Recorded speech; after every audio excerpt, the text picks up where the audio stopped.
Dawson. Now start with a commercial. It's going to be very exciting, very interesting, and not to be repeated for some time, I should guess, by the number of experts we're going to get together for the occasion. If you are really interested in the modern advances in understanding human remains, there's going to be a study day in the Museum of Somerset on the 30th of November. Leaflets are at the back, David, over that side. Sorry? Leaflets are over at the back. I think there's some over there as well, yes. Do bits and leaflets up. Right, my job is to exactly carry on where we left off. I must admit, more interested, or more expert, or more able, I should say, at the other end of the potting process. I'm a closet pyromaniac. And I'm not going to give you any demonstrations. You might want to keep your brewery. Anyway, I'd like to give you a little bit of a taste of those fantastic collections that I think people agree are utterly amazing, aren't they? They're there, they've been steadily amassed since the 1840s. Partly as evidence of the past of Somerset, but also as evidence of what human endeavour was actually achieving in Somerset at the time. So we now have collections that were contemporary back in the mid-19th century, late 19th century. In fact, Elton's collection, you'll see two pieces over there at the back, in the loving care of a Marl, are actually given by Elton himself to the museum as a memorial to his work. They're his choice, what he thought he ought to be remembered for. I'll leave you to your own conclusions. You look at the stuff. That's what it's there for. And every single potter I've ever met in Somerset have said that that collection is a source of present inspiration. Not just inspiration in terms of actually being a direct link with the past, but about it demonstrates a huge number of techniques that some of which I must say have almost become forgotten. We kind of got, I hope you'll forgive me for saying this, but in the great movement of establishing studio pottery, we've actually moved away a lot from the basic earthenwares that so many of our forebears used. So if you forgive me, I'll be starting with some of those and introducing you to some of the potters in the past. There they are. That's the Domjak potters as they were in the years immediately before the war. You may say there's not a woman in sight. Not quite true. They tended to hide them for some reason. But this is a typical potter's yard. You're not like this, are you? It's untidy. And these people, we can see some of their wares outside here, bricks, pretty boring, but also flower pots. Some of their better stuff is obviously hidden for some peculiar reason. Now this was just one of the families that were potting out in the country. A lot of our potteries in the past were rural potteries. They're not like the big urban potteries that you found in the cities like Bristol, for example. There were collections of potters who'd established their own very small-scale works scattered over areas of heathland. Heathland in most parts, not entirely. There was a scatter around the parish of Domjak, mainly around Horton Cross. And they've received quite a lot of attention from two colleagues of mine, Richard Coleman Smith and Terry Pearson, back in the 1960s and 1970s. There were, however, similar scatters of potteries between Nunney, Trollocs Hill, Wamstrow, over in the eastern side of the county, And there was a similar scatter of potteries running along the western edge of the Vale of Taunton Dean. And in fact, when you drive along the motorway going to Exeter, you're actually going over the top of one of them at Ranway, which is all flattened now, of course. But that stream runs right the way around to Nether Stowey, at the other end of the Quantux. And they were all producing masses of different wares. And over time, there were even more pottery scattered over the county, because if one were blessed with one thing in Somerset, it is masses of potting clay. The Mercia mudstones are a major source, but there are lots of other sources as well, including some of the very fine white clays that were used for making slip, for example. You will, if you want to see this for yourself, go down to Blue Anchor Beach, walk past the pub that's threatening to fall into the sea, and you'll see then, go at low tide,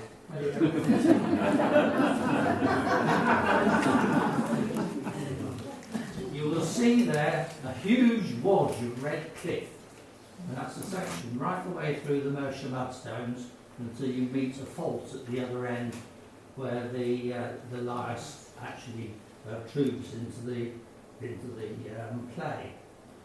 And if you're very, very observant, just over by the opposite side of the road to the pub, you have a peer at somebody's garage. Not probably too closely, otherwise you'll get worried, but this is actually an old brick kiln.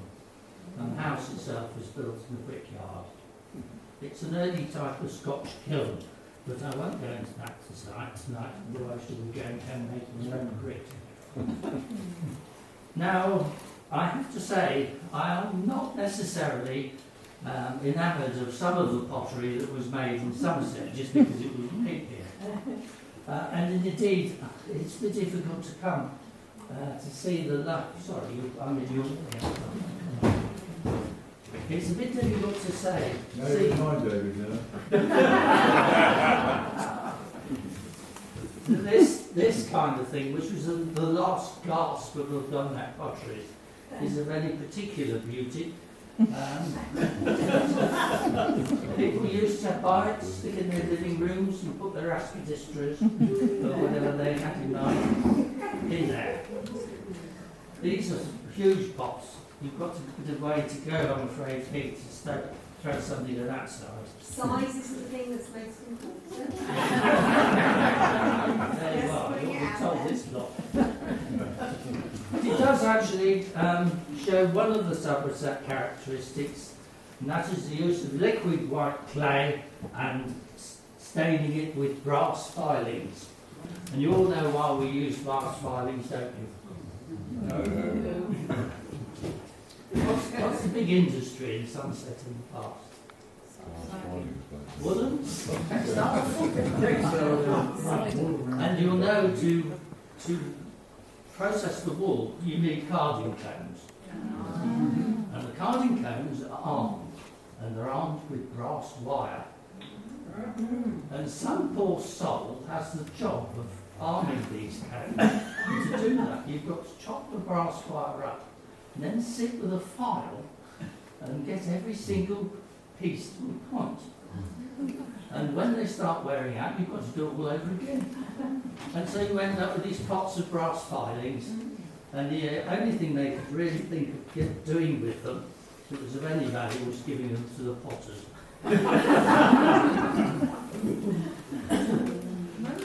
Now this chap, Edmund Elton, I think has a very good claim to being the kind of founder of the studio pottery movement. He had bags of money, which is what most potters don't have, but he decided that he would start pottery on his own up at Clevedon Court, which of course is now owned by the National Trust, and if you go into the calf there, you'll find that his pots adorn the walls of the calf. But it was interesting, what he seized on was this idea of using liquid clays as slip to decorate pots, and he went mad. He had the palette of colourants that the 19th century were able to produce, which simply weren't available earlier.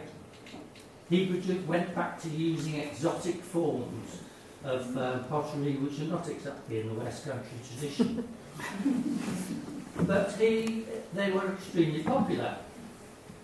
He produced hundreds of pots for places like Liberty's in London, which of course was the real place. It was a bit like the predecessor of Habitat.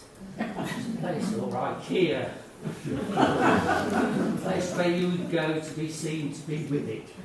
And his pots are very distinctive, and as I say, we have a very good collection of them in the county, thanks to his very kind gift. So in a way, he's the start of a completely different change, you know, to this kind of potting. Believe it or not, this is one of the earliest illustrations we have of the potter's wheel in Western Europe. It's amazing. Forget about potters being all chaps of the male kind. They're not.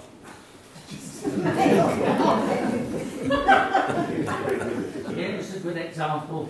She's actually on a playing card, German playing card, and what she's making is one of these. These are beer mugs. And if you're familiar with Bruegel's painting of the Marriage of Cana, you'll see there's a big basket full of these things, waiting to be filled up to get the guests drunk. They're only tiny little things, so you do have to drink rather a lot. But there she is. She's producing these. These are very quickly thrown, aren't they? You can see them. Yeah. You're churning these out at about 150 to 200 a day to earn your keep. They're lovely little pieces of stoneware, but it does make the point about a potter's wheel being not powered by electricity but by foot mostly. What you said it's one of the earliest pictures of it. Do you know where the picture would have been done? Roughly, Yeah. it's about 1450. Fiona, that's That's an earlier 1400. Woodcut. Sorry, did you say that's stoneware or Yeah, earthenware? stoneware. Okay. That's from stone. It's leak-proof, basically. You could more or less travel-proof, not quite. But it's very, I could talk about ages about that pot, I must say. Now, for a long time, people didn't use wheels, as Fia's already told you. Didn't have to. The problem with a wheel is that once you get going, as you saw that just then in our charming demonstration, you produce an awful lot of them very quickly. Pots, that is. What you really want is a much slower paced method of production. And for years and years, this was the method that was used. Yes, it was primarily ladies, as far as the evidence goes, that actually made these big pots. These happen to be water pots and storage pots being made. This, indeed, it was being fired at Aberystwyth in one of those amazing showers of sea mist, drizzle. Now, you're not supposed to fire bonfire pots in the wet, but these ladies were quite happy about doing it. They knew exactly what they were doing, and they produced lovely big water pots. Now, in our country, I'm pretty sure most of the pottery, right the way up to the time when the Romans introduced their wheels, were made at this kind of scale. And indeed, the archaeological evidence goes to show, and this is a work, I must admit, that is new in Somerset, that we have found that almost certainly the pottery that was being made from about 950 up to about 1200 in this country, or in this part of the country at any rate, was being made like this. Ladies getting together, producing the pots that then were needed firing them very simply. None of this industrial scale stuff. You didn't need it. You swap pots around from time to time, not because they were pots, but because of what was in them. If you were producing honey or something like that, and you want to ship it, then you made pots, of course. But most pots were made for just local consumption. It's straightforward and easy as that. You just lit a bonfire when you needed to actually fire your pots. You didn't need anything really complicated. Now, most of what we know about pottery, up until fairly recently, comes from archaeology. Excavations like that will show you the relative position of artefacts from the past in the ground. I must admit I've never been on excavation quite like that. You what? And what we usually end up with is a pile of potsherds looking like that, which I'm afraid it takes an awful lot to excite people about.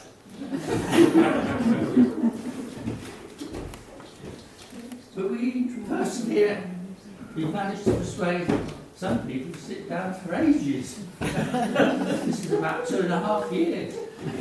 Going through a similar load of pottery, looking very carefully at the paste, the fabric, the clay that they made out of, and the rubbish that goes into the clay that enables you to fire them in a bonfire.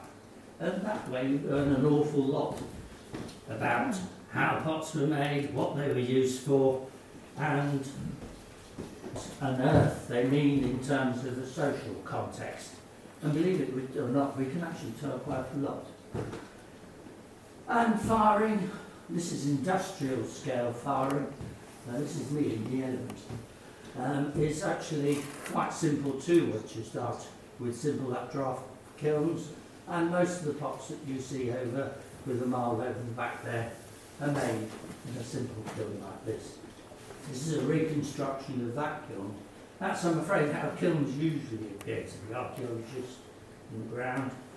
You're lucky if you get about 3 or 4 courses of the lower part of the substructure.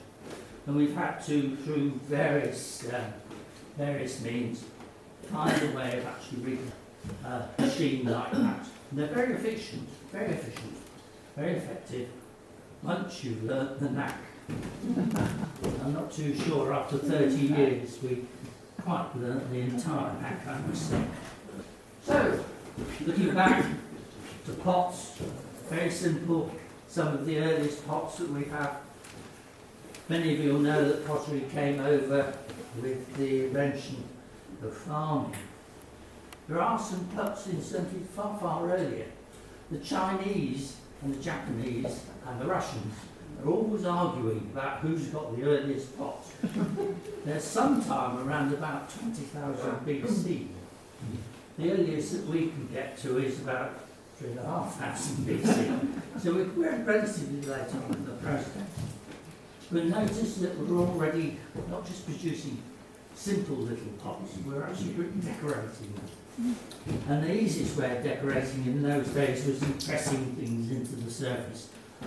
Not chicken bones, because we didn't have any chicken, but as you can see, it was scratching the ends of other bones, like pig bones, and using twisted cord, which is one of the ways in which these beakers are decorated.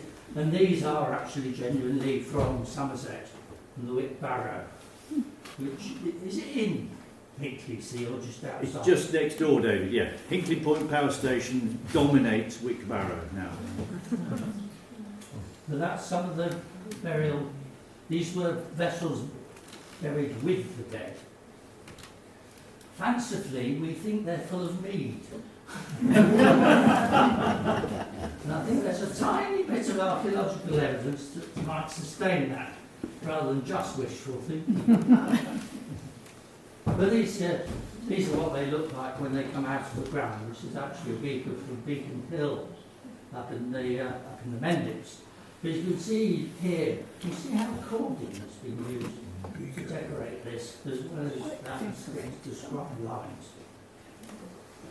This is not, as it's been very often described by 19th century antiquaries, as rude and crude.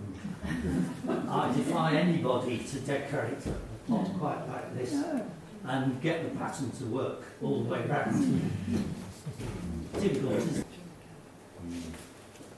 And probably one of the most nicest wares that we have at Glastonbury, wares in the late Iron Age, these come from the Lake Villages. And they're beautifully decorated, many of the pots from there, with these completely abstract patterns. Now, unfortunately, we haven't got an example here, but Amal is carefully husbanding over there a pot which is beautiful in its shape. Can you hold it up?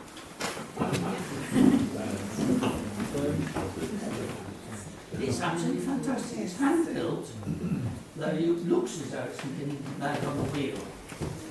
But look at the shape of it. It's about as sophisticated as you can get. It's as good as anything you get from Greece. I know people always raving about ancient people. Thanks a lot. Now, when these old Romans came, they started importing pottery en masse. We've got an example of same inware over there. Not made around here at all. Nearest we've got to it were some kilns at Colchester in Essex. Most of our stuff we get around here comes from central France, the massive Somerset. Very often the potters actually put their maker's mark in the centre, and that bowl over there, if you look at it carefully, actually has the maker stamp inside. Most of our pottery, though, is completely anonymous and remains anonymous for many years, right up into the 19th century. So things like this, which is Shepton Mallet ware, Severn Valley Wares making mugs like this. There's another old brewery, sadly defunct in Shepton Mallet, and the kiln for making that stuff is underneath it. Think of it when you're going to Shepton Mallet.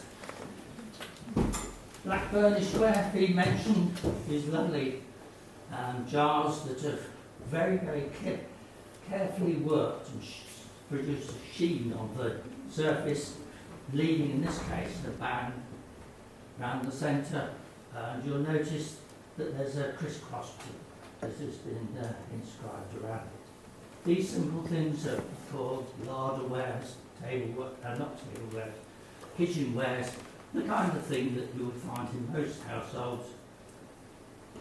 And that is a kind of cut above. These grey wares, that's actually an example of the kilns at Congresbury, between Weston-super-Mare and Bristol. But I have to say, if you were to find a potsherd in most back gardens around places like Liscombe, it's most likely to be a sherd of this kind of thing. Simple jar. Thousands of them are made. These are the kinds of things that have been churned out locally, not bothered to import them at all. They're very often called cooking pots. Some have got evidence of being used for cooking, but they must have been used for lots of other different things as well. One especially thinks of, you've got to store all your food over the winter, haven't you? You need good, secure storage, and I'm sure these things were very often used for storing breaking material like Can I that. ask you a question, David? There's no lids or anything in this. When you're storing things, you need lids, don't you? So, But you can tie a lid on it. oh, I see. You don't. It's interesting about the pottery lid because you don't actually get them until way on into the 18th century.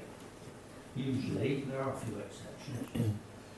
And even when you've got the little galleries around the inside, we found some very interesting little pipkins, three-legged cooking pots from the Varsa. And while we were there, we asked them if they had any timber discs. And sure enough, there are a whole load of them. About a third of the discs weren't used as plates or things for hanging down the cannon. They were used as lids, just in the top. So it's easier to turn a piece of wood than making a pot lid. So with these, I'm sure it was probably cloth or leather, something covering like that. But I have to confess that there are things that remain mysteries, like these things.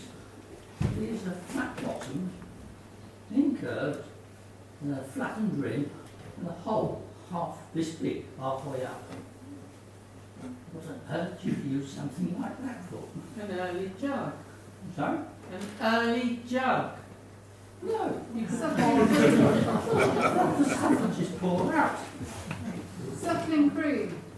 Hmm? Suckling cream. Possibly, Or fat separator. possibly. But we don't find traces of fat in spot. Reciprocating goats midwives. But I have heard these being described as B-scale supports. But the trouble is the holes aren't big enough to get bees through. It remains a mystery. We've analysed these things for lithiums and goodness knows what else, and got no clues out of them. But that particular lot are from Nerrill's Farm, outside Taunton. That's how much is that? Yeah, that would be. One day we'll find out. I think, David, I think it could, I don't know who these things were, but I think there's something to do with the cream and getting the way and moving the cream to the top. You would have thought so, but the problem is that pottery is so absorbent, you would expect to find traces of it in the pottery. You don't. It remains one of those things. They don't boil cabbages enough, don't they? Now the first glazed ware we have from Somerset is this stuff.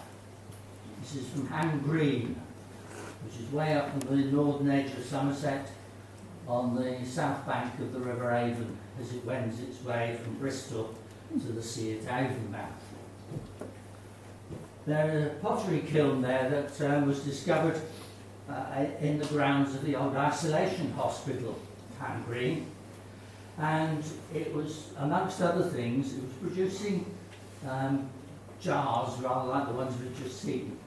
It also happened to be producing these rather lovely green glazed jugs. These are all hand built, not wheel chrome, and many of them have this amazing applied clay decoration on the outside. Now I defy anybody to call these rude and crude.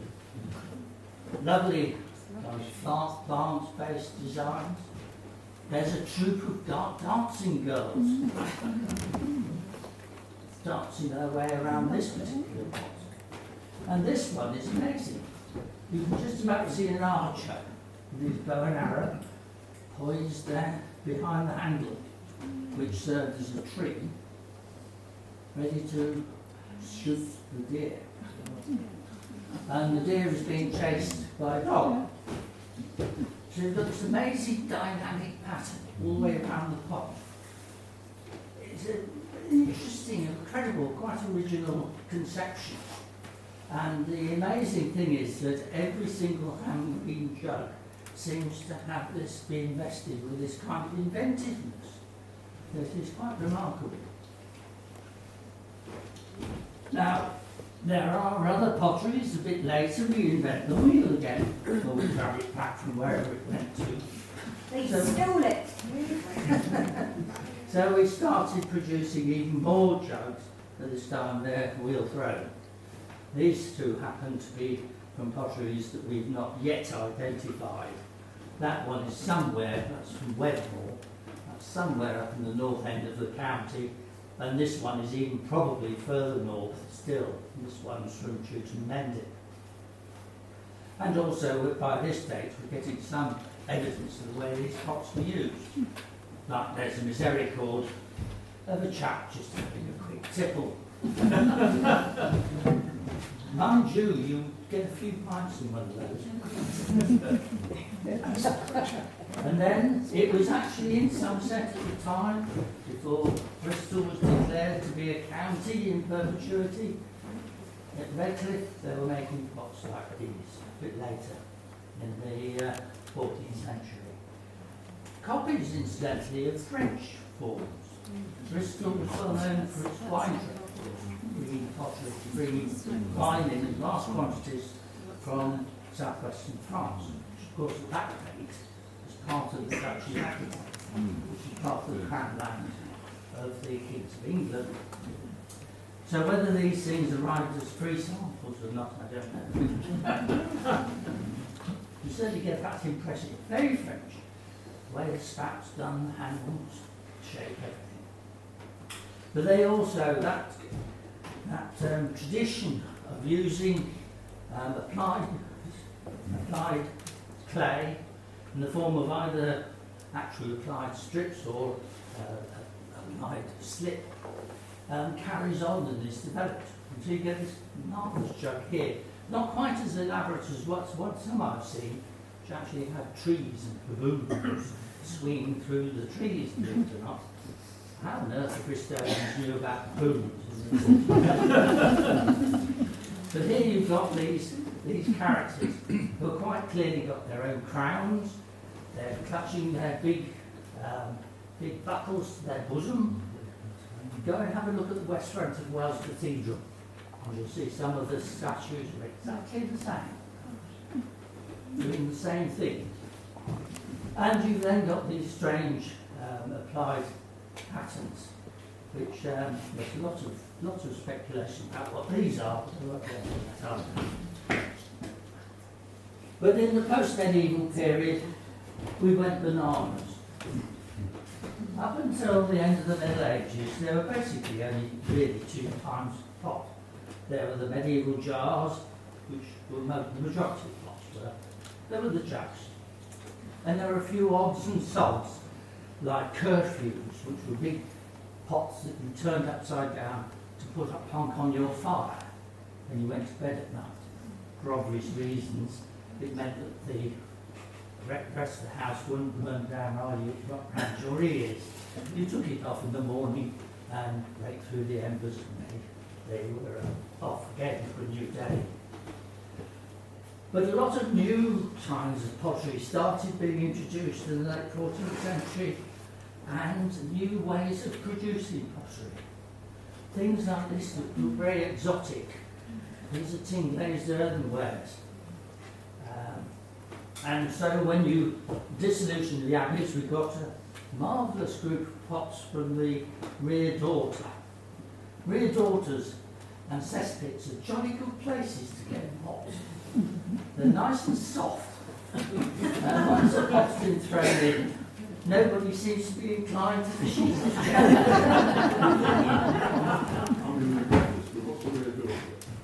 It's the bit at the end of the daughter, the dormitory. Monastic dormitories are usually on the first floor. So at the end of the block, you usually have a rear daughter, which, if you like, is a series of holes that you do your stuff in.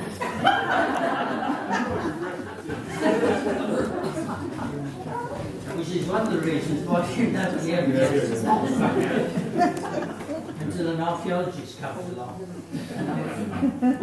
I'd like to think that most cesspits have kind of rotted down a bit. I was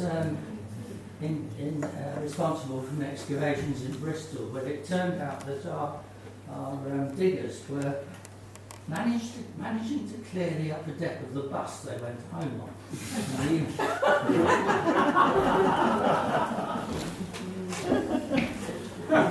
Not too sure how that came under the heading of staff welfare.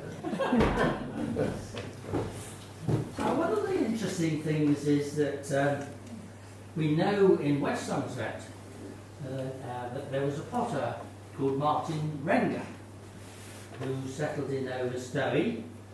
He was registered as an alien, which meant that he didn't come from Mars, but he came from the next best thing, which is the other side of the English Channel. And he seems to be part of this movement of people out, largely because of the religious wars, out of the Low Countries and into this country. And he brought with him, along with many of his other fellows, new ways of decorating pots. One of it is graffito. this idea of laying down a white slip and scratching through it to produce patterns. And notice the dear old brass filings are coming into their own. Those things down there, believe it or not, are the feet of a cockerel. And the cockerel was quite a common motif. There's a Dutch version, which is much more elaborate. And you see they use brass filings as well. And they've got an amazing chicken running around in the middle of that. And it just means that we get tons and tons of interesting new shapes. Like these things, these basket handled pots. Alongside the kind of normal jars. Now, whether these were used for dropping down wells, because they got fed up with the other kind, breaking, I don't know. But you can also see the way in which the use of white slip starts developing. That's a lovely example that was rescued from the moat at Penhow Castle over in South Wales. More bucket-shaped pots, more sgraffito decoration, more slip trading. That example is from Jamestown in Virginia. So it's getting well travelled. These are almost certainly made around the Doniac potteries in South Somerset. And some of them are interesting in being able to be tied to historical events, like the Siamese twins, who are commemorated in this place here. Two examples of that. This, which has often been cited as the prime example of South Somerset ware, unfortunately isn't. This is the problem with archaeology. We spoil everybody else's dreams. And in this case, we're almost certain, thanks to a colleague of mine who unfortunately died a few weeks ago, Pennycote and Griffiths, this is almost certainly made at Crockerton, which, as many of you will know, is actually in Wiltshire. It's another of these little potting communities just south of Warminster, in this case, between Warminster and Shaftesbury, that has been bypassed. But this tulip maiden plate with the date of 1685 has been linked to various events here, but I'm not too sure that's really sustainable anymore. That particular style is Crockerton. It is certainly the same as that kind of West Country tradition that is centred in Somerset. And some of this decoration is done with incredible assurance. These two plates are over there. You have a good look at them. It takes a lot to be able to decorate a pot like this, just using two different kinds of slip. And here they've even used the kind of traditional cat's eyes, where you rely on a blob of slip hitting the pot and penetrating the white and then coming back up again. So you get these kind of origin around the blob. I could talk for years about how to. Go and have a look at the plates to see for yourselves. Now, admittedly, these are all the kind of really decorative end of the process. These are the pots that would have sold for a cut above the normal red wares. Most of the normal red wares would have been straightforward jugs. You know, this is a nice barrel twist handle and things like this, which is a chafing dish. Silence. If you go into an Indian restaurant or a Chinese restaurant, they produce a little metal dish, don't they? With nightlights in it. Well, if you imagine the dish chocolate on it, keep the plates warm, that's what they eat. But you can eat them, some of them, you can actually cook in them. So you can go to bed and warm up your posset and drink it hot in your bedroom. And then, of course, we start getting these really exotic bits. Brislington, I know, is just in Bristol now, but then it was outside. And the pottery was established there for a very good reason. It was almost established, clearly established by a family of Quakers. At that time, in the 1650s, any Quaker business could be sequestered, shut down, just like that. Admittedly, they're fairly near the Somerset-Gloucestershire border, so if the going got tough, they could always nip across the river, which is what they had to do quite a number of occasions.